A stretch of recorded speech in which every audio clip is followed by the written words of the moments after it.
안녕하세요. 여러분은 세상에서 제일 무서운 게 무엇인가요? 자연재해, 전쟁, 귀신, 돈, 이것저것 많겠지만 저는 무엇보다 사람이 제일 무서운 것 같아요. 어느 일을 겪고부터 사람이 제일 무섭구나 알게 되었습니다.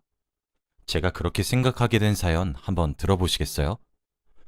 저는 평범한 집의 이녀 중 첫째로 태어났습니다. 부모님 금슬이 좋으셔서 제가 막 중학교 3학년이 되었을 무렵 제 늦둥이 여동생이 태어났기 때문에 저는 여동생을 굉장히 아꼈습니다. 부모님께서 맞벌이를 하러 나가셔서 부모님이 퇴근하실 저녁 시간 전까지는 제가 늘 동생을 돌보았어요. 자연스럽게 아이를 능숙하게 돌보게 되었죠. 작고 따뜻한 손이 제 검지손가락을 감싸주면 그때만큼 제 동생이 귀여워 보일 때가 없더라고요. 친구들은 중학생인데 갑자기 갓난아기 동생이라니 힘들겠다. 네가 다 돌봐야 해서 귀찮지 않냐. 부모님 관심이 동생한테만 가는 거 아니냐고 했지만 저는 오히려 좋았어요. 그동안은 혼자라 외로웠는데 아직 아기이긴 해도 얼른 자라서 저를 보고 언니 언니 부르는 소리를 듣고 싶었습니다. 부모님도 퇴근하고 집에 돌아오실 때면 기특하게 동생 잘 보고 있었냐고 우리 큰딸 덕분에 엄마 아빠가 걱정이 없다며 칭찬해 주셨어요. 그렇게 칭찬을 듣고 난 날이면 자기 전까지 곱씹으며 뿌듯해했죠. 그 덕분인지 비혼주의자나 결혼을 해도 아이는 낳기 무섭다며 임신이 필수는 아니라고 생각하는 제 또래가 많음에도 제 생각은 확고했어요. 꼭 결혼해서 예쁜 아이를 낳아 길러야지 생각했죠. 친여동생도 이렇게 귀여운데 저와 사랑하는 사람을 반반씩 닮은 아이면 얼마나 귀여울까 늘 생각해왔습니다. 여동생을 직접 업어 키운 것도 그렇고 집안 분위기가 대체로 화목해서 제가 그 영향을 받은 것 같아요. 저희 부모님은 맞벌이로 바쁘시긴 하셔도 퇴근이나 주말에 회사를 가지 않으실 때는 담비 같을 휴일임에도 불구하고 꼭 가족을 위해 시간을 쓰셨거든요. 30대가 된 지금도 어릴 적 주말마다 놀이동산이나 공원에 부모님이 제 손을 꼭 잡고 놀러 간 건 아직도 행복한 기억으로 남아 있어요. 그런 화목한 가정에서 자라다 보니 저도 얼른 결혼해서 저만의 가정을 꾸리고 싶었습니다. 평일에는 열심히 일을 하시고 주말에는 오로지 저희를 위한 시간을 보내주시는 부모님의 헌신 덕에 저는 별다른 방황이나 일탈 없이 무사히 학교를 졸업해 유아교육과에 들어갔습니다. 제가 유아교육과에 가겠다는 걸 듣고 부모님이 웃으시면서 너 중학생 때부터 동생 그렇게 아낄 때부터 알아봤다며 허허 웃으시더라고요. 저도 멋쩍게 웃으며 그래도 아이를 돌보는 게 제 천직이란 각오를 굳혔어요. 그때쯤 동생도 어린이집에 들어가서 조금씩 친구들을 사귀고 커가기 시작하는데 막 제 딸이 어린이집에 들어간 것 같고 그런 느낌이 드는 거 있죠. 주책맞게 살짝 눈물도 흘릴 뻔했습니다. 등하원할 때는 동생을 자주 데려다 주기도 했어요. 워낙 위험한 세상인데다 여자애라 걱정되는 게 이만저만이 아니었거든요. 시간이 지나 순조롭게 대학을 졸업하고 저는 그동안 열심히 노력해온 덕에 나름대로 그 근방에서 알아주는 부자 동네에 있는 한 영어 유치원에 교사로 채용되었습니다. 유아교육과라 사실 진로는 어느 정도 정해진 거나 다름없었는데 사람 인생 어떻게 될지 모른다고 토익이며 다른 자격증이며 여러 가지 스펙을 착실히 쌓아둔 게 좋게 작용한 것 같았습니다. 아무래도 부자 동네에 있는 영어 유치원이라 입학비하며 회비하며 일반적인 수준을 훨씬 뛰어넘더라고요. 저야 그 유치원에서 일하며 월급 받는 입장이고 다른 일반 유치원이나 국공립 어린이집보다 월급이 세서 좋았지만 내심 그때 세상에 참 부자가 많구나 느꼈던 것 같습니다. 사실 월급만 세다 뿐이지 신경 쓸 게 한두 가지가 아니었어요. 원생들 부모가 전부 각자 분야에서 나름대로 한 자리씩 차지하고 있는 사람들이다 보니 프라이드도 높고 다른 사람들이랑은 차별 대우받고 싶어하는 심리가 느껴지더라고요. 그러다 보니 자기 아이 교육에 대해서도 철두철미해서 무슨 행사만 있다 하면 유치원에 전화도 수백 통은 오고 그랬었습니다. 매일같이 전화 상담은 기본이고 그 중에서도 자기 아이를 잘 부탁한다며 명품 선물 공세는 기본이더라고요. 아직 적응이 안 되어 이런 걸 받아도 되나 싶었는데 다른 선생님들도 다 모른 척 아름아름 받는다고 하더라고요. 대신에 그런 만큼 원생 케어도 철저하게 해야 했어요. 교육부터 자기 아이들이 남다르길 바라는 부모가 대부분이라 매일같이 양질의 커리큘럼을 짜려고 머리 싸매고 밤새는 일도 많았어요. 가끔씩은 부모에게서 교육을 어떻게 받았는지 참 버릇없는 아이들이 많아 참기 힘든 순간도 있었습니다. 그 어린아이들이 선생님에게 반말은 기본에 자꾸 머리 꼭대기에 올라가려 하더군요. 조금이라도 훈계를 하면 그날 집으로 돌아가 부모에게 쪼르르 일러다 바치고, 그러면 다시 그 부모가 저희 유치원에 전화로 컴플레인을 걸고요. 그럴 때는 별 수 없이 무조건 죄송하다고 하는 수밖에 없었습니다. 가끔씩은 회의감도 들더라고요. 세상 참 출발선부터 불공평하다 싶어서요. 그래도 제가 나이가 있는데 그 어린아이 고자질에 꼼짝 못하는 처지라니, 이걸 못 견디고 그만두는 신참교사도 많다고 하더라고요. 저는 어떻게 잘 버텨냈어요. 현실은 현실이고 슬프지만 저도 벌어먹고는 살아야 해서 어느새 순응하게 되더라고요. 정신없이 유치원에 다니며 일을 하다 보니 어디서 남자를 만날 시간도 없더라고요. 그거 아시나요? 요즘 유치원은 부모 등살에 남자도 쉽게 못 만나고 그래요. 혹시라도 데이트 때문에 조금 화려하게 차려입고 나가는 걸 원생 부모가 목격했다? 그러면 또 전화가 옵니다. 어린아이를 가르치는 사람 옷차림이 그게 뭐냐고요. 고등학교도 아니고 그래서 무릎 위로 올라오는 치마를 못 입어요.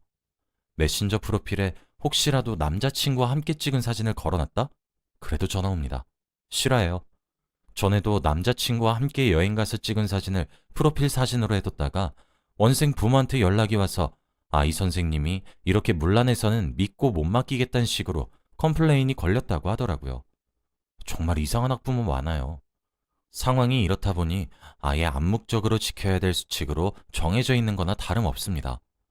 그런 상황인데다 업무는 대기업만큼 고강도이니 일 마치면 피곤해서 연애할 생각도 잘 안 들더라고요.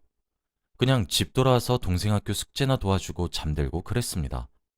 어느새 초등학교 5학년이 된 동생은 공부도 열심히 하고 가끔씩 상담 전화를 받을 때마다 매사에 똑 부러져서 장래가 기대된다고 칭찬을 들을 만큼 잘 자라주었습니다.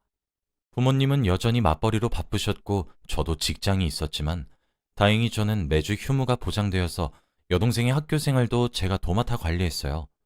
학부모 상담이나 학예회, 학부모 참관 수업 같은 게 있으면 제가 늘 대신 갔었죠. 아무리 신경 써준다 해도 다른 친구들은 부모님이 오시는데 자기는 언니만 와서 뾰루퉁해질 법도 한데 여동생은 제가 갈 때마다 반갑게 달려와서 많이 고마웠습니다. 5학년이 된 여동생의 담임 선생님은 아주 젊은 남자분이셨어요. 딱 봐도 제 나이 또래 같아 보였어요. 많아봤자 30 초반? 그 정도요.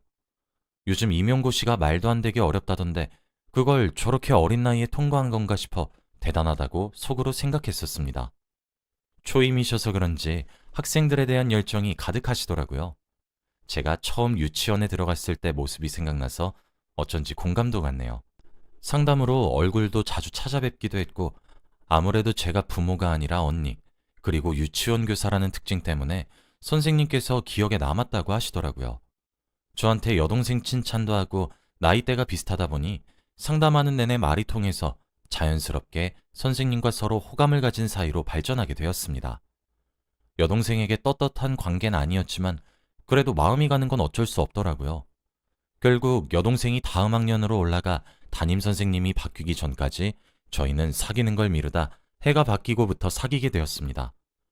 그때 남자친구는 저보다 2살 많은 29이었습니다.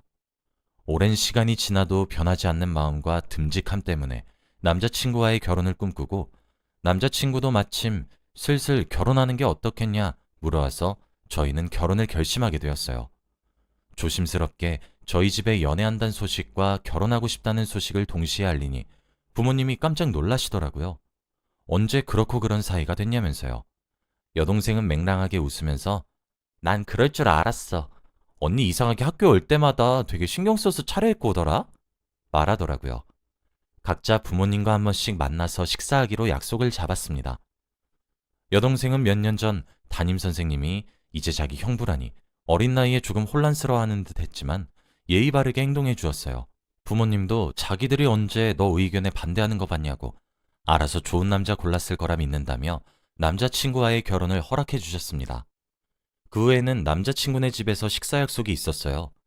사실 그때까지만 해도 남자친구가 집안 사정을 조금 숨기고 싶어 하는 걸 눈치채고 일부러 꼬치꼬치 캐묻지 않았거든요. 혹시나 상처가 될까 봐요.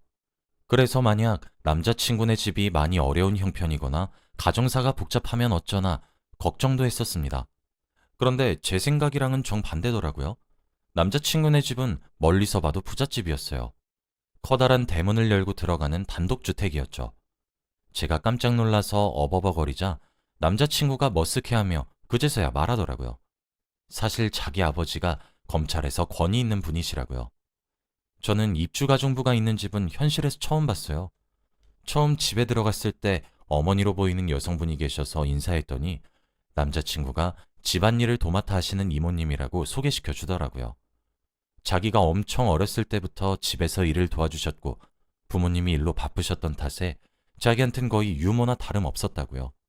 그렇구나 하며 인사하는데 가정부 아주머니의 눈빛이 조금 깨름직했어요. 절 은근하게 아래 위로 훑고는 노려보시더라고요.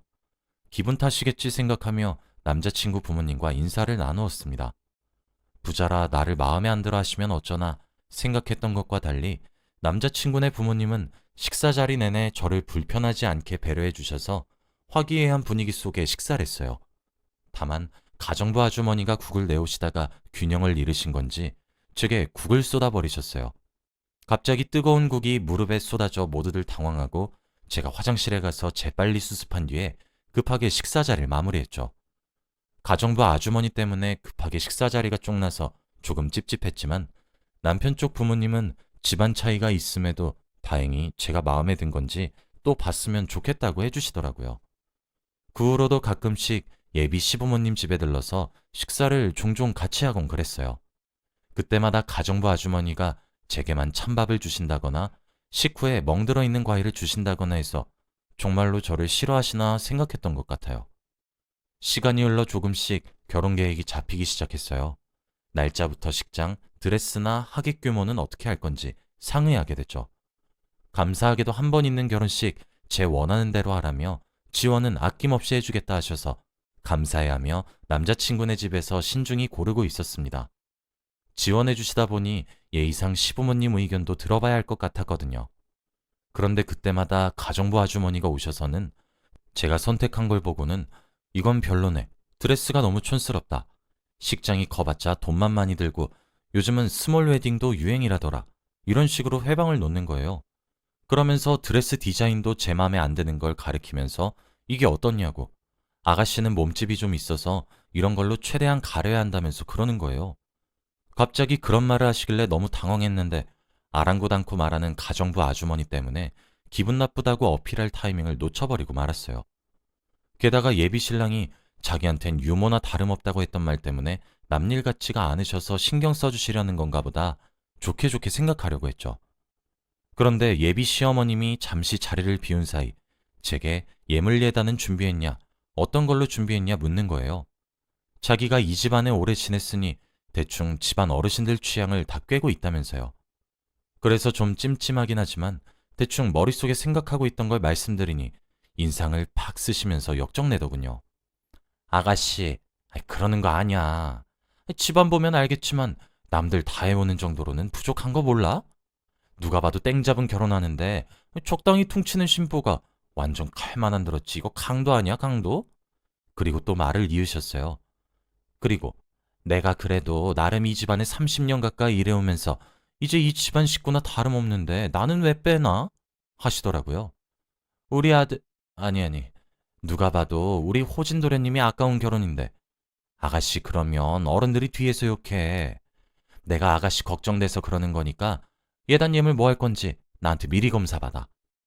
그때는 결혼 준비라는 게 난생 처음이고 남자친구네 집안이 워낙 평범한 집안과는 거리가 머니까 제 기준으로는 이해가 안 되어도 그 아주머니 말이 맞는 건가 생각했던 것 같아요.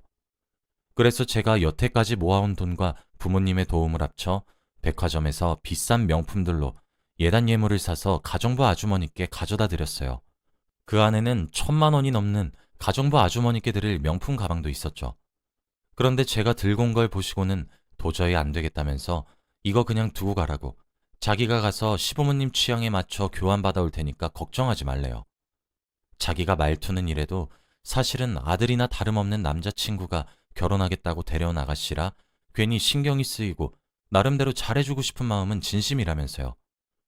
그 말을 듣고 사실은 마음이 따뜻하신 분이셨구나 하며 철석같이 그 말을 믿었네요.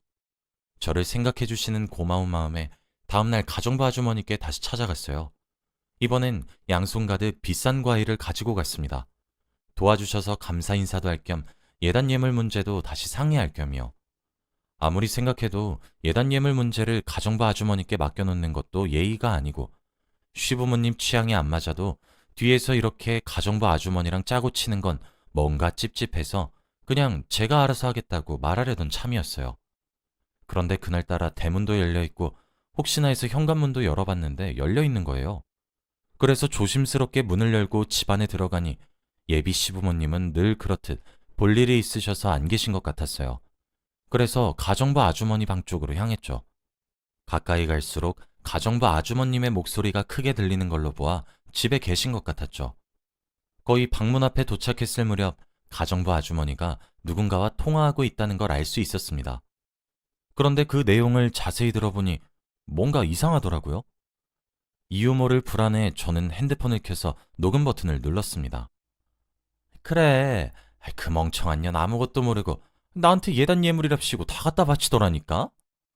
오늘 오전에 몰래 백화점 다녀와서 다 환불받고 네 계좌에 돈 좀 넣어놨어. 우리 딸, 역시 엄마가 최고지? 그래 그래. 당연하지. 결혼도 못하게 할 거야. 호진이를 내가 언제부터 네 남편으로 점 찍어뒀는데 고작 그딴 애한테 뺏길 수 없지. 엄마가 다 준비하고 있어. 실수인 척 국 쏟아서 얼굴에 화상 입히면 쟤 아무리 결혼하고 싶어도 결혼할 수 있겠어? 내일쯤 아주 제대로 인생 조져놓을 거야. 감히 누구 짝을 건드리긴. 엄만 다 필요 없어. 너랑 우리 아들내미랑 이어지기만 하면 미련이 없다. 뭐? 호진이도 뭐 내 아들이나 다름없지. 안주인 그년보다 내가 호진이 돌본 시간이 더 길걸? 정말 소름 돋는 내용이었어요. 깜짝 놀라 들고 있던 과일 바구니를 떨어뜨렸는데 그때 귀신같이 가정부 아주머니가 나와서는 절 보고 놀랐다가 바로 표정을 굳힌 채로 말씀하시더라고요. 다 들었니? 전 대답할 수 없었어요. 가정부 아주머니의 눈빛을 보니 빨리 도망가야겠다 싶어 몸을 돌리는데 가정부 아주머니가 제 머리채를 잡아당기시더라고요. 이게 어딜가 하고 외치시면서요. 엄청난 괴력에 제대로 움직일 수가 없어 무서웠어요. 그러게 분수에 안 맞는 남자 넘보래? 이게 감히 내 아들을? 하면서 얼굴에 이리저리 손찌검을 날리는데 맞을 때마다 정신이 아찔하더라고요. 이거 놓으세요. 니까짓 것 때문에 다 망했어. 우리 딸이랑 맺어지기만을 몇 년을 기다렸는데. 일방적으로 제가 맞는 거나 다름없는 몸싸움이 벌어지는 와중에 누군가 집에 들어왔습니다. 누가 집에 들어왔다는 걸 알자마자 아주머니는 갑자기 자기 머리채를 뜯고 옷을 이리저리 늘어뜨리면서 자기 꼴을 엉망으로 만드는 거예요. 그러면서 현관 쪽으로 후다닥 달려나가면서 말하더군요. 아이고 도련님, 아이고 사모님, 저 좀 살려주세요. 저 좀 살려주세요.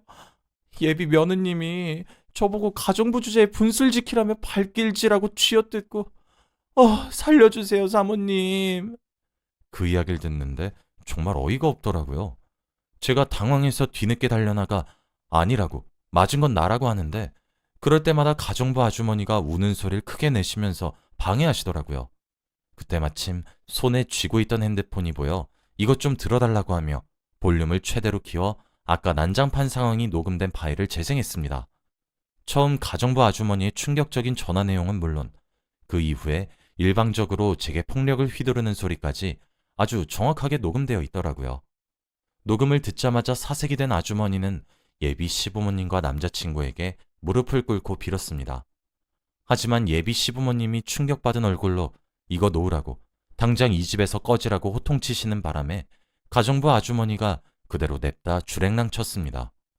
물론 그 이후에 검찰에 계시는 아버님 인맥을 동원해 사기죄 및 폭행죄, 공갈미수 등등의 죄목으로 수사 요청을 넣었고 지하철 노숙자들 사이에서 끼내 지내던 가정부 아주머니를 발견했다고 해요. 알고 보니 그 가정부 아주머니는 정신분열증이 있어 제 남자친구를 자기 아들로 생각한다더라고요. 결국 수사랑 재판이 끝나고 가정부 아주머니는 징역살이 및 정신심리치료를 받게 되었습니다. 그런 시련이 있었음에도 저와 남자친구는 무사히 결혼에 꼴이내 지금 저는 아이를 임신 중입니다. 다행히 그런 일을 겪게 제게 미안하다면서 시부모님이 더 신경 써서 제게 잘해주세요. 아직도 그때 기억을 떠올리면 여전히 무섭긴 해요. 특히 가정부 아주머니의 정신 나간 그 눈빛이 잊혀지지 않습니다. 하지만 이젠 다 잊고 사랑하는 사람과 가정을 꾸리며 행복만을 쫓으며 살기로 결심했습니다. 여러분도 무슨 일을 겪던 간에 꼭 각자만의 해피엔딩을 맞이하시길 바랄게요. 사연 들어주셔서 감사합니다.